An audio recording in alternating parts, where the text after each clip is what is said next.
Pagbaha sa ilang lugar sa Bicol Region dahil sa shear line at update sa lahar advisory sa probinsya ng Albay, ating tatalakayin kasama si Director Claudio Yucot ng OCD or Office of Civil Defense Region 5. Director Yugot, magandang tanghali po.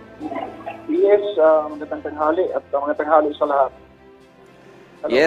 Yes, Director, no? Para pong walang tigil ng sunod-sunod na mga disaster na nangyayari po dyan sa inyong rehiyon, na siya rin pong rehiyon ko, no? Dyan po ako lumaki.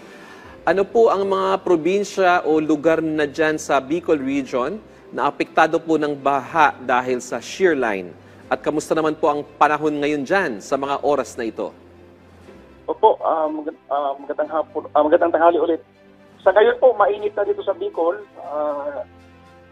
Ngunit kagabi, mag-umpisa ng, yung reading ng malakas na ulan ay mag-umpisa ng 30 ng 8 a.m. hanggang 1 December ng 5 p.m. At yung malakas na ulan ay nagresulta ng mga pagbaha dito sa Bicol. Ito yung mga areas na binaha. Camarines Sur sa bayan, munisipyo ng Cabusao, Lupi, Ragay, Libmanan, Lagunoy, Siroma, Bahaw at Buhi. Dito naman sa Catanduanes, ang munisipyo ng Bagamanok at Karamuan. Actually, may landslide dyan sa mga sa dalawang munisipyo na yan. Ngunit sa ngayon ay clear na, madaanan na siya.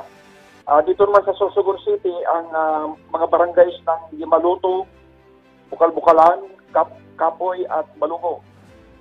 Dito naman sa Huban, sa probinsya ng Sorsogon, ang areas ng area ng Guruyan, Barangay Guruyan ay flooded at ang kasiguran, yung area ng Lungib ay may landslide. Dito naman sa Albay, ang munisipyo ng Manito ay nag-landslide pero okay na siya ngayon. Madaanan na yung mga kalsada na nag-landslide kagabi. At yung barangay Buragwes ng Legazpi City may landslide din.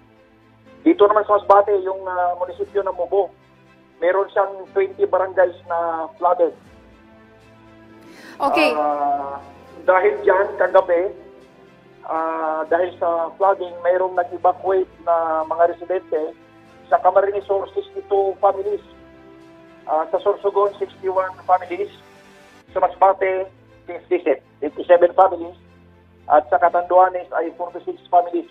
Lahat yan ay nasa loob ng evacuation centers. Ang total number niyan ay 226 families. Okay.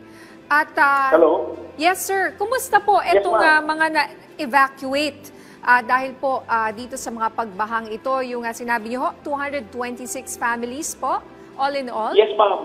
Yes, ma'am. Okay. Saan po ito?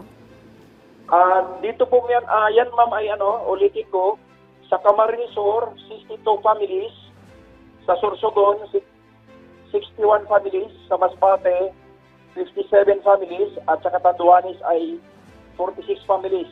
Total of 226 families. Okay. Paglilinaw lang po, sir, may mga kababayan pa po ba tayong nananatili sa mga evacuation area dahil naman sa mga nakaraang sunod-sunod na bagyo? At kumusta po ang assistance ng pamahalaan natin sa kanila sa ngayon? Yes, ma'am. Meron pong mga pailan-ilan na mga areas na mayroon pa tayo doong nakaraang pipito. Meron pa bang na iwan, ma'am, sa evacuation center kasi wala silang mauyan. Kasalukuyan pa lang na pinaparepair ng LGU katulad sa Catanduanes. Kasalukuyan pa lang, ma'am, na nire-repair kasi hindi pa sila makabalik. Dahil sira yung kanilang mga bahay. Sa area naman ng Camarines Sur, meron ding pailan-ilan na nasa evacuation center pa sa ngayon dahil hindi pa rin sila maka-uwi sa kanilang mga bahay dahil may mga sira pa po. Hello? Yes, Director Claudio, salamat po sa mga impormasyong binibigay niyo sa amin ngayon. Pag-usapan naman po natin yung issue ng Mayon Volcano, no? Kasi nagpalabas po ng lahar advisory ang PVOX na posibleng magkaroon ng lahar flow coming from the mountain dahil nga po sa lakas ng ulan. Kamusta na po ang sitwasyon doon ngayon? Nagkaroon po ba ng lahar flow dahil sa tuloy-tuloy na pag-ulan? Yes po.